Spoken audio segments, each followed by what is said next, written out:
ሰዶ ማርሻል አርት ማን ነው? ሰዶ ማርሻል አርት ታዋቂ የቲክቶክ ባለሙያ ነው።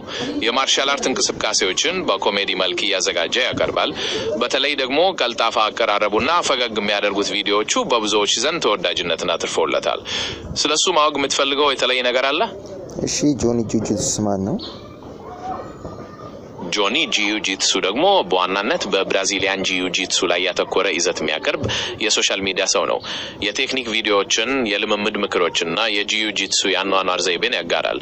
ስለሱ ማወቅ የምትፈልገው የተለየ ነገር አለ? ሁለቱ ኤምኤምኤ ፋይት ላይ ቢገናኙ ማን የማሸነፍ እድል አለው? በኤምኤምኤ ፍልሚያ ላይ የማሸነፍ እድሉ በብዙ ነገሮች ላይ ይወሰናል። ጆኒ በጂጂትሱ ልምዱ ወለል ላይ መታገል ብልጫ ሊኖረው ይችላል። ሰዶ ደግሞ በቆመበት ፍልሚያ ፈጣንና አስገራሚ ጥቃቶችን ሊሰነዝር ይችላል። ስለዚህ ማን ያሸንፋል ብሎ መገመት ከባድ ነው። ያም ሆኖ ፍልሚያው በጣም የተቀራረበ ሊሆን እንደሚችል መገመት ይቻላል። አንተስ ማንም ያሸንፍ ይመስልሃል?